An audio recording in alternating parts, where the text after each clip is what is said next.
Hello, everybody. Welcome to your very favorite Bronze Age Spider-Man podcast. Here comes the Spider-Cast. I'm your co-host, Mike L. And as always, I'm joined by Joshua Mervell. And today we're going to be taking a look at some kind of like random Spidey issues from the 80s. That's right. And this episode, we're focusing on an issue of Power Pack, the only issue, well, Spidey has appeared in at this point, and also an issue of Questprobe, which is a video game tie-in. And right. So because we're doing Power Pack, a friend of ours, Dustin, is also joining us. Hello, Dustin. Hey, everyone. Thanks for having me back on the show. Absolutely. Yay. And G.I. Jolie is joining us. As always. Yep. And Dustin, you brought a special guest along with you, didn't you? Yes, my daughter Violet's here. Hello, my name is Violet. Hi, Violet. Hello, Violet. Thank you for joining us. Yeah, we're glad to be here. Yeah, so Violet, have you read a lot of comic books before today?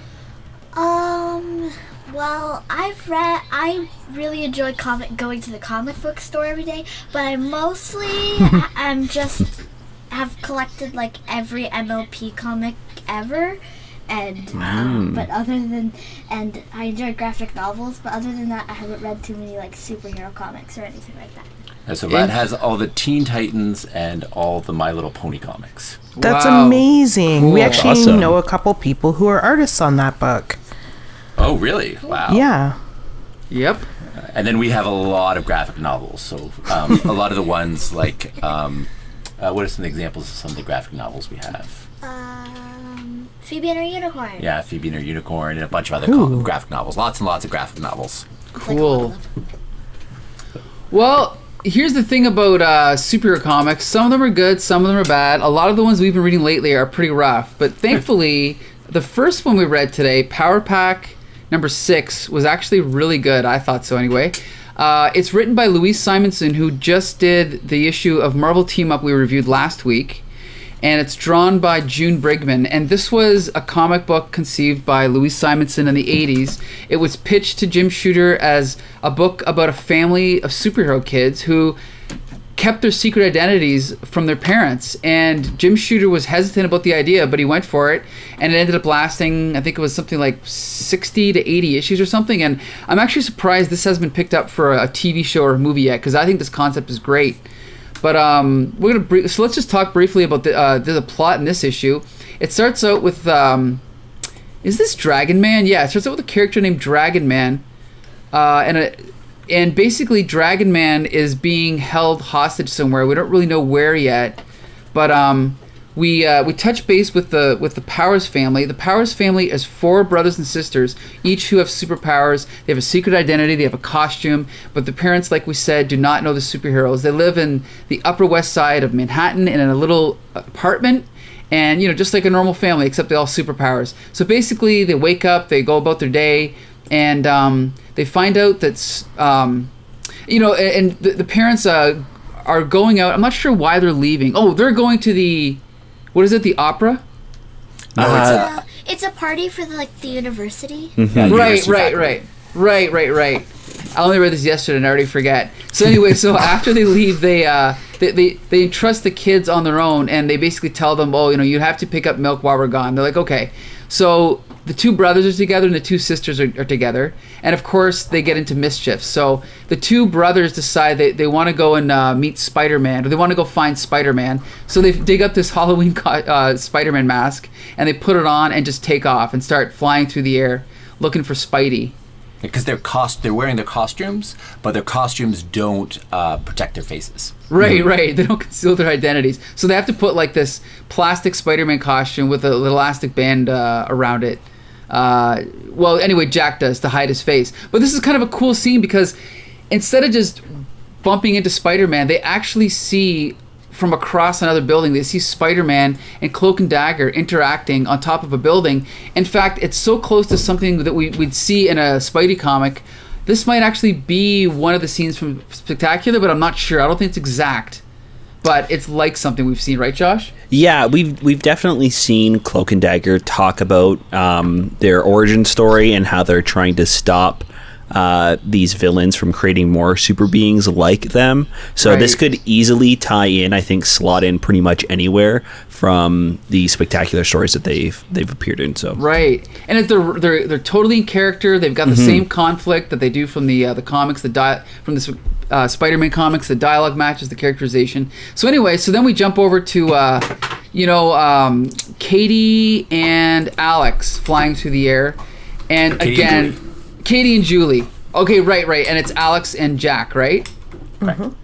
Right, and so now they're flying through the air, and basically we're cutting back and forth between the boys and the girls, and Spider-Man happens to be at this university lecture watching a friend of his give a lecture, and just at that moment the Dragon Man comes and smashes through, and basically chaos ensues. Spidey crosses paths with Jack, and they end up talking back and forth. The girls end up getting involved in this fight with Dragon Man, because Dragon Man has captured this professor, but instead of just fighting him, they end up talking to him, right, and sort of becoming friendly with him, which I thought was really cool. And then Spider-Man tries to get Jack and Alex to sort of stay out of danger, but they end up following him anyway, and trying to help him out. Dragon Man ends up, or they end up following, the girls end up following Dragon Man back to this church, where they come across this gang of criminals, and I can't remember what they're trying to do. They're trying to steal something, right? Yeah, they're using Dragon Man. They've captured Dragon Man and they're enslaving him. So they've kidnapped the professor who created him, Spider-Man's friend, and they've used Dragon Man to capture him, and the assumption is they're going to force him to build more servants like Dragon Man. Mm-hmm. But he ends up getting away, and because they end up helping him, right?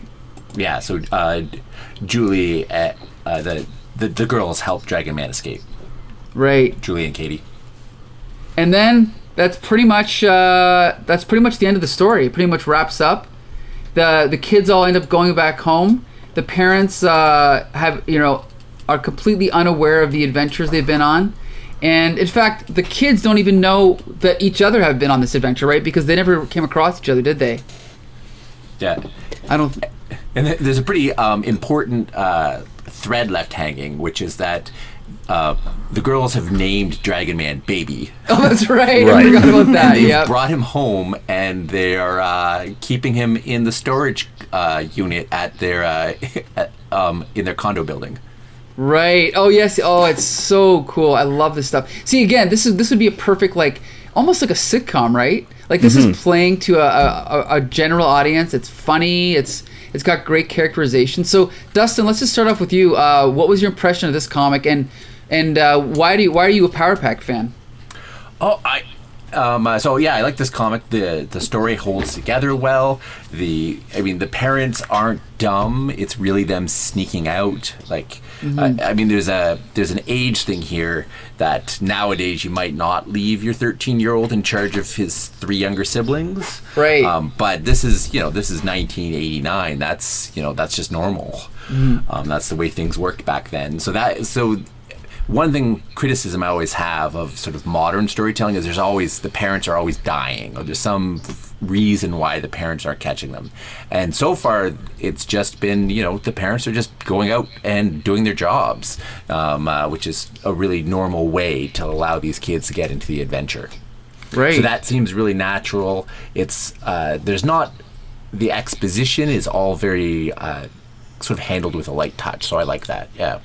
And I'm not sure what actually originally attracted me to Power Pack when I was a kid. So, back in, 1988, 89, I found Power Pack number 10, number 8 or something on the shelf, and I collected right up from number 8 all the way till it went out at whatever 60 or something. Right. And in fact, I went back and found all these in the back bin. So I think I may have found this one at Motor City Comic Con, a year later, because 1 through, the first 6 or 7 were hard to find.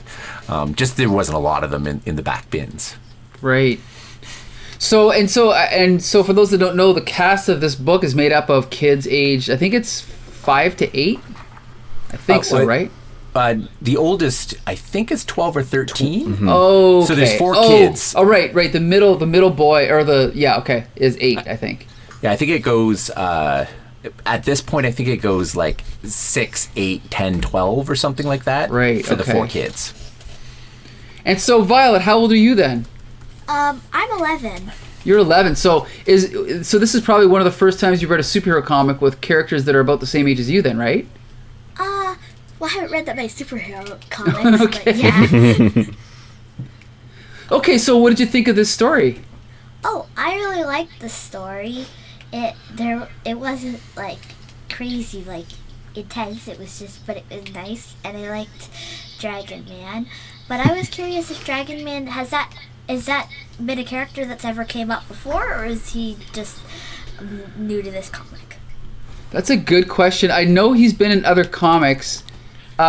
We didn't come across him yet, did we, Josh? I don't think we've come across him here yet, but I think that this is a character from before that we have seen before. Yeah, Spider-Man knew him. Oh, Right. You know what? I'm so embarrassed to say he's actually from the 1960s, Fantastic Four. He was created by Stan Lee and Jack Kirby. And I completely forgot about that. But yeah, he has been around for a while. So, Yeah. and he probably came back again after this. Yeah, in fact, I think he's up into the comics. He's in the comics up until recently, so he's definitely been around. Spider-Man knew who Dragon Man was and knew who his creator was. Right. So there is definitely a history there. And the thing is I've read a lot of Louise Simonson comics, but I thought this story was actually better than average for her. And all the Power Packs I've read are really good. And I also really like the art. Violet, what did you think of the artwork in this comic book? I like the artwork a lot. Sometimes the colors, because would be a tiny bit hard to read, because there wasn't a huge, they would not have enough difference between different objects. But most of the time, it was good and it was really nice. So Vat and I had discussed it, and she was thinking that it was a side effect of the 80s or late 80s, early 90s comic book printing, that the color contrast isn't as vibrant as she's used to nowadays. Right. And I think this is just a scan of an actual comic book. So it's almost like, you're not seeing any restoration with a computer or anything. That's why it looks exactly like a newsprint page. Although you guys read the original, right? No, I couldn't find the original. Oh, that's right. The original's in storage. I still have it, but it's in storage. Okay. Okay. So G.I. Jolie, is this the first issue of Power Pack you've ever read? No, I read one of the modern ones, maybe when they first came out, and I didn't really. I've always been curious about the Power Pack, but I've never known a lot about them. So I guess you could say this is technically the second Power Pack book I've read, but it feels like the first. Okay. And what was your impression? Well, I loved it. It was fun. There was a lot going on because there's so many people involved in the story. It was hard to follow at times, but once you kind of get it. The boys are together and the girls are together, and they kind of have, they're two different plot lines that follow along each other. It wasn't overcomplicated, and it was just fun. Right. It just lends to that theory that Mike Dell has that 1980s was the best time for Marvel Comics, and I think he might be right. We've read some bad ones, but Joshua and Mervell, what'd you think of this issue? This was so fun. Like everybody else has said, I think the characters are really sweet, and it's a nice heartwarming story, even though they're flying around New York City chasing after Spider-Man or Dragon Man. They're still kids and they're still out having fun. I really like the aspect with the girls and Dragon Man. It feels kind of like a Harry and the Hendersons type of vibe, where they're gonna have to hide this giant creature from their parents and the rest of the world. And I think I'm actually gonna go back and read the rest of these because this is super fun. Yeah, Me too. And the thing is Louise Simonson, I've read a lot of her X Factor and New Mutants. She does tend to be a little wordy, but I thought the dialogue in here was great. One of my favorite scenes is when Katie and Julie are flying, and Katie's on Julie's back, And Julie's like, Katie, hold on, you might fall. That's okay, Julie. With your lightspeed powers, you can fly so fast that you could catch me easy, right? Well, I try, but I'm getting pretty tired. What if I missed? Oh. It's just moments like that are great. I love that stuff. The character, it's like Louise Simonson has written some great comics, but this is where I think she's the most comfortable. Is she's really good at writing kids. She did the same thing in X Factor with the with like Archie and Leech. She wrote some good kid characters in her Superman run, so I think this is really her forte. And June Brigman's art is excellent, and the reason she was apparently hired is because she was one of the only artists working that could draw kids convincingly. Everyone else, they just look like short adults, Right. So and also I want to ask you, Violet, what did you think of the costume designs for these kids? Did you think they were cool? They were I found that the girls' costumes weren't incredibly exciting, but I really liked the G, I think he's called. Yeah, G. I found G's costume was really cool. Okay, cool. What'd you guys? Go ahead, Dustin. And I think part of that is actually how they show his powers, because it starts sort of doing a pixelation sort of thing as his gravity power takes effect. Mm-hmm. Right. That has a neat effect. That sounds cool. Yeah. G.I. Julie, what did you think of the art by June Bringman?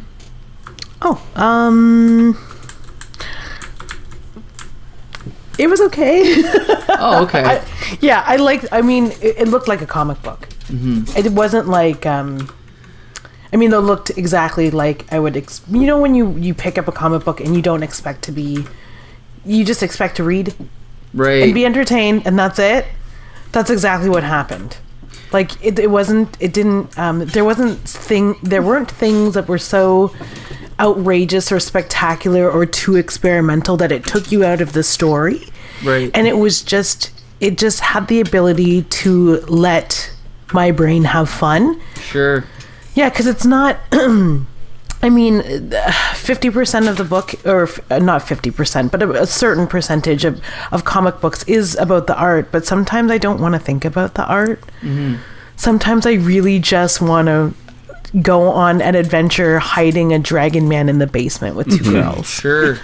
Right? And I think that the art being like simple and serviceable actually lends itself to that story, and it makes the story feel a little bit more lighter. Like there's nothing too intense happening, like plot wise. So it's kind of nice to also not have anything too intense art wise. I think that it's pretty good all around. I would definitely say that the art is in service of the story for this one. It's funny because I agree with everything you say, but the opening splash page is actually pretty remarkable of the Dragon Man. That's a really good shot. Yeah. But I definitely it's definitely clear and clean and nice, and again, there's no parts where I'm confused. There's no parts where I'm tripping over the story. So overall, I thought this was really good, and I would definitely recommend it. Dustin, would you? I assume you would recommend this issue of Power Pack, right? Yep, definitely. All right, Violet, would you recommend this comic to your friends? I would, but I would probably recommend that they first read the first issue so they would know what's happening better. Okay, good call. G.I. Julie, would you recommend this? Yes, I would. Especially, for people who just kind of need to get something else in their systems. Right. And Josh, what about you? Yes, definitely would recommend. Yeah, and you, Josh, I am absolutely going to read this whole series. I've always loved this concept, but the more I read of it, the better it gets. So I'm definitely reading more. Yeah, before we move on, though, I do want to point out that it was a television show in 1991. What? Yep. How did we not know this? It was a TV show called Power Pack, and it debuted in August of 1991. The composer was Danny Elfman. Whoa. What? Yeah. I'm looking this up right now. Wait, how come we didn't know about this? And it aired on Fox. So let's see, there's a history. So they created a pilot that was for NBC's Saturday Morning Kids block, and they didn't like it. And they decided that they weren't going to air it, but Fox picked it up because Fox picks up everything. Right. And they broadcast it as part of Fox's Saturday morning. but they only would broadcast infrequently, just that pilot episode, and then they called for an entire series. So for Fox Kids, so there is a series, and we need to be watching it. What? How did my whole life go by? I didn't know about this. This is crazy. I mean, it was only 19 years ago. Still 20 years ago. But I mean, wait, like 30. I was like keeping up on things. I'm surprised this passed me by. Anyway, it's actually ringing a bell. I think I remember being frustrated being not able to actually watch it. I don't know if our local Fox affiliate carried it.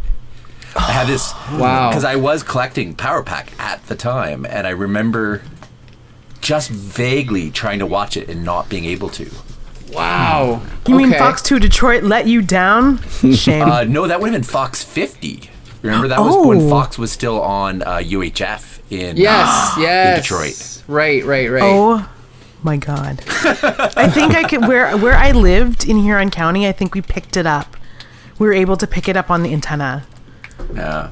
But it was like, blurry.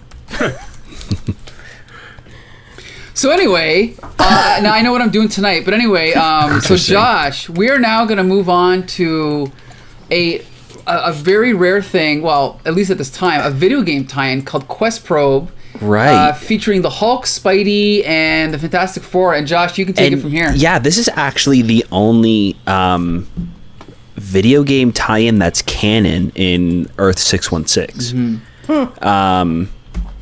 It started back in the 80s.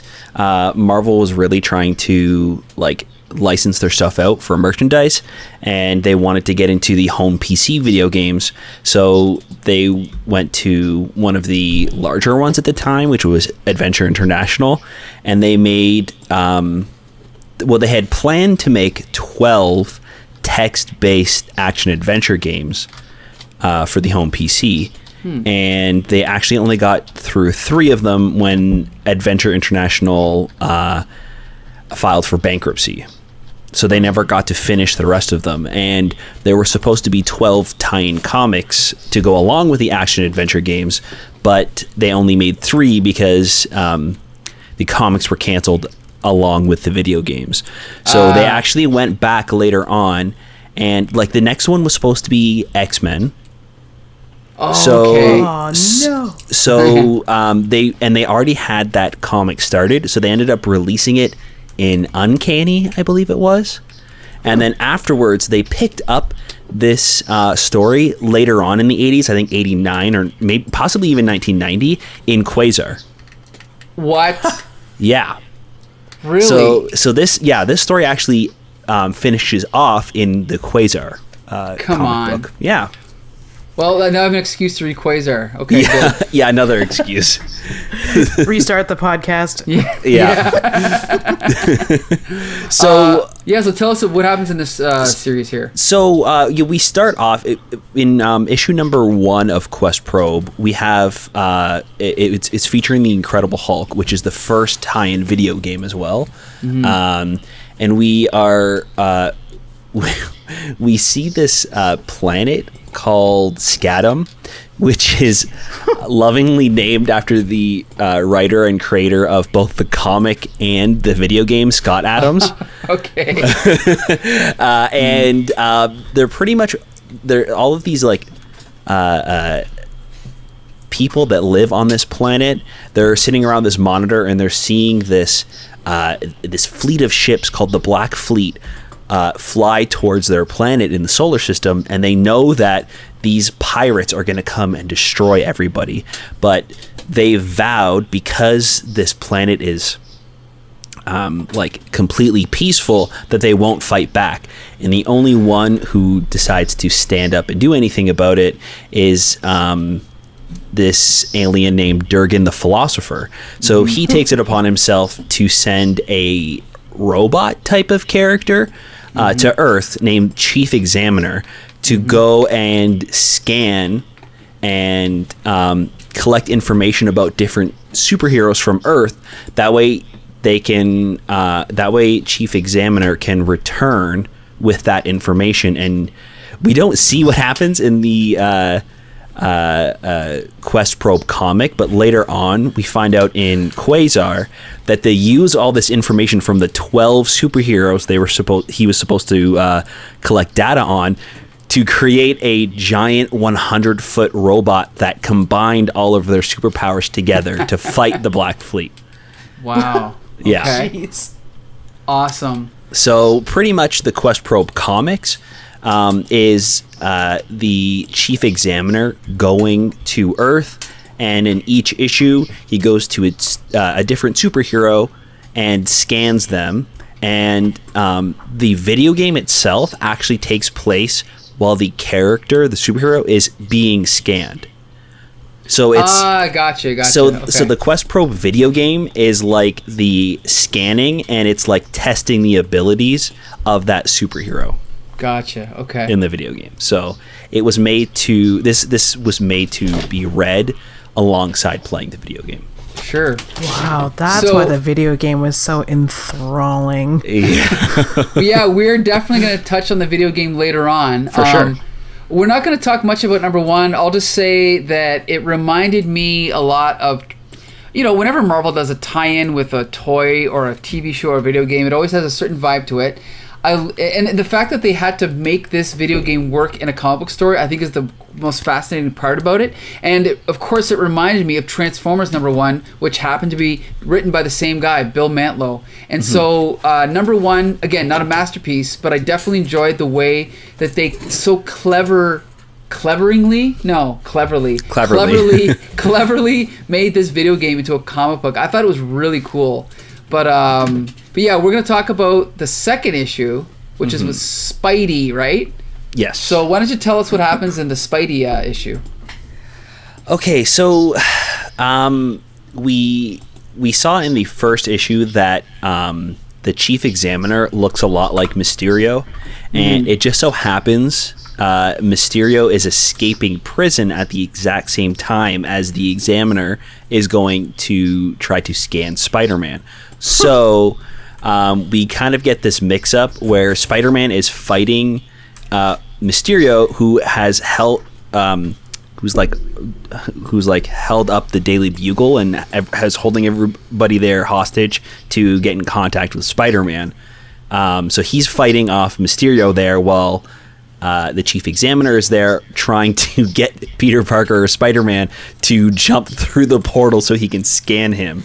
So it's kind of like a funny mix-up between the two. Spider-Man ends up accidentally jumping through the portal and is scanned, and chief examiner just kind of leaves after that, and Spider-Man defeats Mysterio. And then there is also this kind of weird subplot going on alongside the story in space on that planet Scatum, where the Black Fleet is getting closer and closer, and they're watching kind of destroy these planets. And we kind of get this weird backstory with the biogem. Right. It's really kind of confusing and weird, but I guess there's this thing called the biogem, and I don't remember if it was in this comic or if I read this on the wiki page confused as to what the biogem was, but it was this like giant gem that is sentient and hellbent on destroying like life. Organic life. Right. So it was destroyed, and these shards were kind of scattered everywhere. And to protect people from these biogems, they were put next to these eggs. I can't remember exactly what the eggs were called, but it's pretty much like a security system. That way, if anything happens to the gem or if it moves, the egg will explode and destroy the gem. A matter energy egg. Matter energy egg. The most ridiculous thing. I knew egg was in the title. Yeah, it was some sort of egg. So yeah, that's pretty much what happens in this issue. It's very strange. It's a very weird comic. Yes. I actually thought the first one was better written, personally. Yes. Yeah, we I should agree. point out this one was written by Al Milgrom, who does Spectacular Spider-Man, which we have very mixed feelings about. Right, but Scott Adams and John Byrne did create the story. Okay. and like the premise, yeah. The premise, right? So they didn't write the actual dialogue, but they wrote the script, I guess, like what's supposed to happen. Okay. Yeah, and Scott Byrne is John Byrne and Scott Adams were the creators for and like writers for the video game and these comics, and were supposed to be on for the entire run of this. Gotcha. Comic, yeah. Okay, so Dustin, what did you think of Questprobe? Did you read all 3 issues or just the Spidey one? Just the first 2 actually. I haven't followed up with the Fantastic Four yet. Well, hey, the night is young. But anyway, so what did you think? What do you think of this premise? So there's a couple things. So first of all, the whole so far they're called soul gems and matter eggs, biogems, and matter eggs. The story is completely disconnected. I mean, it's happening beside the other 2 stories. So there's 3 stories. There's the biogem story, which is completely disconnected. It's happening beside things, but it doesn't make any sense.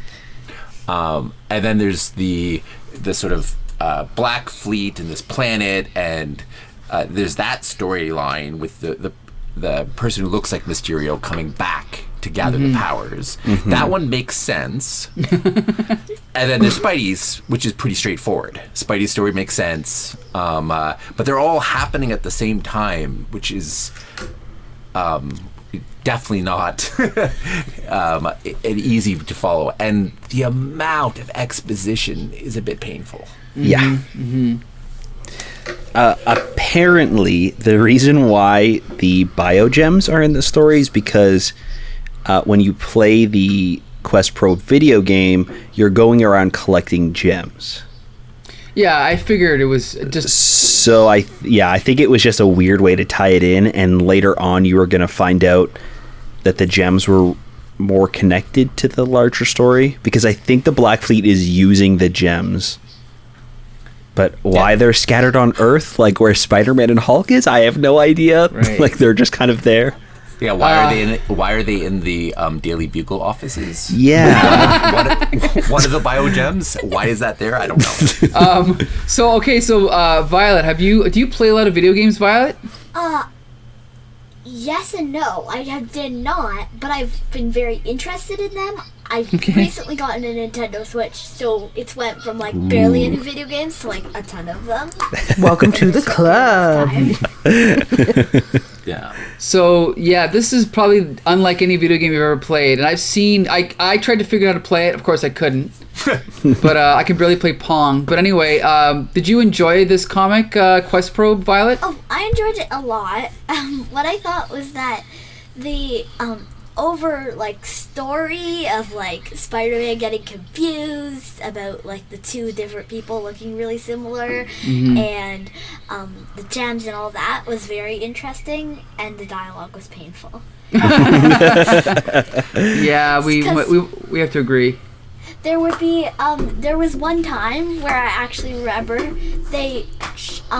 there was a picture of the biogem doing a thing, a description of what the biogem was doing, and the beforehand like backing up like it was already obvious what the biogem was doing, and then there was a long and grueling explanation of what the biogem was doing. Right, so it felt like I was set up, shown, and then told. Yes. That is the biggest criticism of like comic books from this time. You're right, is the dialogue and the description and the picture all tell the same thing. So that's definitely a weakness with 80s comics for sure. And one more thing, we've talked about this artist a lot, but Violet, what did you think of the artist in this comic? I don't know. Did you think it was better or worse than the Power Pack comic?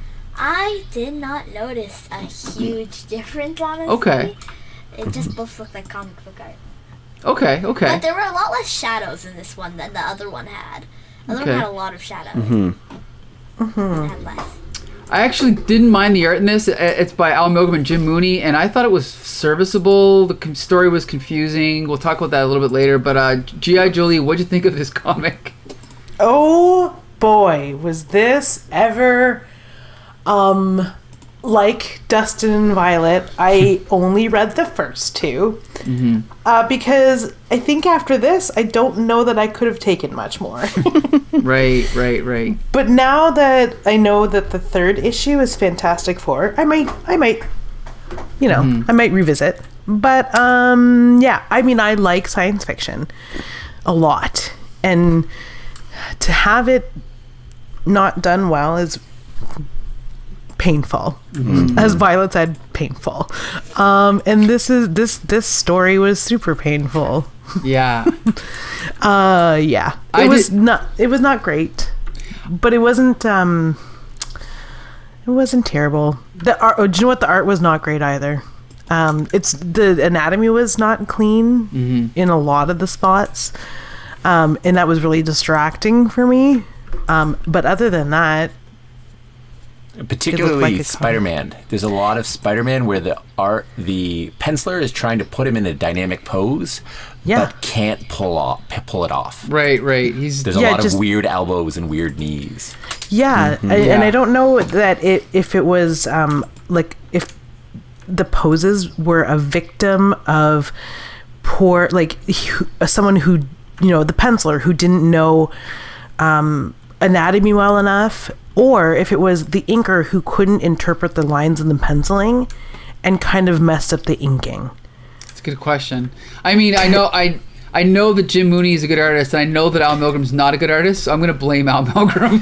Yeah, I was going to say I did enjoy, and I usually do enjoy Jim Mooney's inking, so I think that saved a lot of the anatomy in certain parts, but yeah, I think it's serviceable. I think that just like with Power Pack, this art kind of lends itself to the story. Like, it's cheesy and it's just like comic book sci-fi nonsense, which can kind of be fun. Like, I did not enjoy the power gem stuff or the power eggs and the bio gems, but the stuff with the Chief Examiner and Spider-Man and Mysterio kind of getting mixed up, it was fun. Yeah, I think it's a kind of that classic, maybe corny at times comic book, and there's some good stuff here.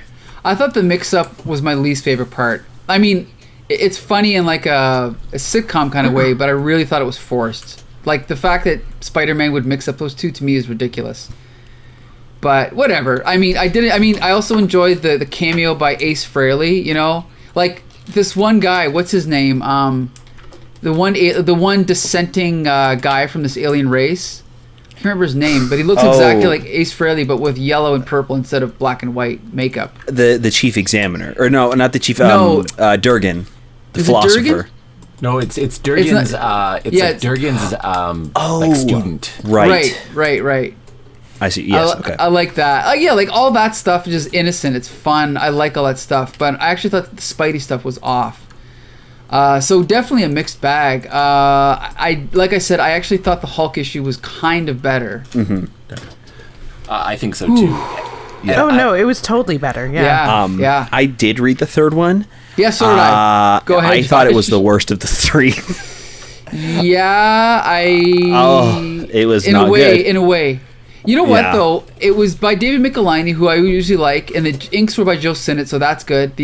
I don't know. The art was good. It's just the story. Yeah, the story in the third one was the most forced. Maybe it was confusing. Nothing really happened. Right. Like, they just scan Human Torch and the Thing. Right. Like, there's really no conflict besides that. They're kind of just fighting Chief Examiner, trying not to get scanned. The Thing is still on Battleworld too, so he's kind of going through this like fun house of mirrors type of like building while the Chief Examiner is like chasing after him. So it was just weird. Well, there's a double layer of confusion there. Yeah. Yeah. I'm only hearing that explanation and I'm already confused. Yeah, it is really confusing. Yep. Two things about the Spider-Man one that are kind of got to me. One is how much trouble Spider-Man has dealing with Mysterio's special effects before he goes through and gets scanned, and he's really struggling, and then he gets scanned and he's like, "Wow, okay, I'm done." Yeah. The fact that Very convenient. he was able to slap some spider prosthetics onto his face and hands, and Spider-Man thought he was transforming is ridiculous. Yeah, and so there's so much difficulty before, but as soon as he gets scanned, it's like, okay, well, we'll finish up, okay, and then he just slaps him and it's done. Right, yeah. See, that's a case where the movie did Mysterio better, right? Like, the movie figured out how to make him work, I thought. But anyway. Oh, yeah. The other thing I found interesting is the hardcore product placement for Indiana Jones and the Temple of the Doom. See the movie and read the Marvel comic. Yeah. As like Spider-Man swinging by an advertisement. Yeah. Like, oh, I bet you that movie has great special effects. I should go see that. Spider-Man, come on. Shameless. Yeah. Heard nothing but good things. So this is based off of a video game. I pretty much explained everything, but the video games are based off of those like small moments where the superheroes are being scanned. Okay. And it's kind of like them being tested, and like testing their strength just in that like split second of them jumping through the portal. Sure. So it kind of connects, but not really. Originally, they were planning, like I said before, 12 different stories. And then in the last one, there was going to be a 13th one where you do combine all the superheroes together into the Chief Exterminator, which is the giant 100-foot robot that combines the powers of Spider-Man, Human Torch, Thing, Wolverine, Submariner, and then six or seven other heroes that Chief Examiner was supposed to scan. And after each video game, there was a code that was given once you beat each video game. And then at the end, you were supposed to take all 12 of those codes and put them into the last video game to unlock something. So like you were actually supposed to go play all the other ones before playing the last one. So they were all supposed to connect, and then it was all supposed to connect to that last issue of Questprobe the comic as well. So it got canceled because the video game failed. No, it's not. Well, I suppose so. Yeah, the video game company filed for bankruptcy. Yeah. Okay. Yeah. Okay. And G.I. Jolie and Josh, you've both played the video game. A little bit, yeah. Jolie, what's your take on the video game? Is it good? Is it fun? Is it playable? Is it playable? That's a matter of opinion. Well, not really. Can you play it? Yes. Is it frustrating? 100%. And because mostly I found myself the main like sort of mechanic or quote engine that is, it's just text based, right? So it's like that one game, the Frontier game, where you're like you have to type in a command. So you start off in a hallway and it's like Spider-Man tells you there are 4 directions: north, south, east, and west, and the hallway has doors. And you tell Spidey, you type go west, go south, go whatever cardinal direction. And no matter what direction we went in, no matter what direction I went in, there was nothing for me, and a few times I exploded.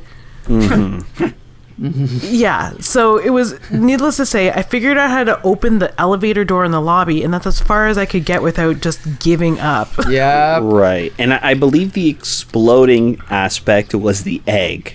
Yep. So those eggs guarding the gems that you're supposed to collect. Yeah, so you get into the room, and usually what I do, because I'm like, even when I play D&D, I'm always looking for stuff. So it's like I always search first.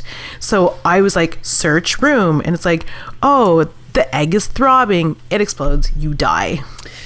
Yeah, it's very strange. It's kind of jumping off the D&D analogy. It feels like when you're playing with a stubborn DM who has like a specific solution for a puzzle. Yeah. And the players just aren't getting it, and the DM isn't giving you enough information to solve that puzzle. It's like there's obviously something specific you have to type in, but it's theoretically an infinite amount of things that you can type in because it's a text-based action adventure game where you just type in a sentence and have Spider-Man do something. And apparently this one, Spider-Man was one of the first text-based video games to have full sentences. The reason that The Incredible Hulk got a Questprobe video game first was because the creator, Scott Adams, really loved Spider-Man and wanted to do him justice. And the technology for full sentences wasn't available yet. So for The Incredible Hulk, you can actually only type in 2 words for the command at a time. Like Hulk Smash or something, Hulk right? Smash. To turn into the Hulk from Bruce Banner to Hulk, you had to type in bite lip. What? Why Yeah. that? Well, because it would make him angry. Know that?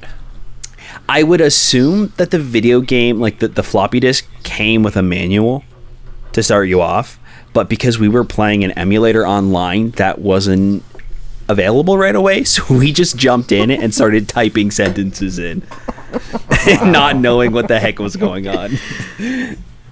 So yeah. I do believe that's probably why we had such a tough time trying to play the game. It's because we didn't have all of the available information. We just got the game and jumped in. So Dustin, I did send you a link. Did you see that?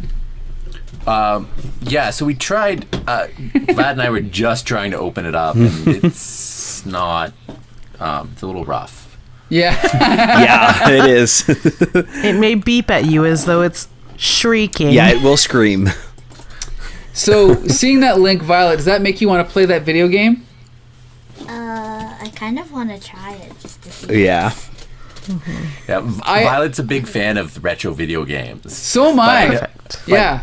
But I think the reason for that is that she's experienced survivor bias, where she's played a bunch of games that have made it through to these days because they're good. Right. This game, I don't think really survived for that reason. Right. I still want to see it. So next up, E.T. There you go. Oh, no. Oh no. No, So- I can't suggest that for anybody. No. So, Jolie, would you say there's a good reason that this company filed for bankruptcy? Well, I mean, if it wasn't because of this game, like maybe a marriage fell apart. Who knows? I don't know. If it wasn't because of this game, then I'm surprised. Right. Yeah, I mean, I'm not video game savvy at all, but I mean, hey, I used to play Q*bert, I used to play Mega Man and Asteroids, and I could not figure out how to play this game. But what is the name for this kind of game, Josh? Again, you were explaining it. It's a text-based action adventure. So you're not moving the character around with arrows or a controller. What you do is you type in actions that you want the character to do. Not my thing. I like Pac-Man and stuff like that. That's my thing. What's your favorite video game that you've ever played, Violet? Mario Odyssey. Oh, me too. Oh, so good. I've played one text-based adventure game. Oh, yeah? And they're fun, but if they're done right, they can Right. be fun, but annoying sometimes. Because you just don't know what to say. Yeah, the commands are impossible to guess. Yeah. I've always been.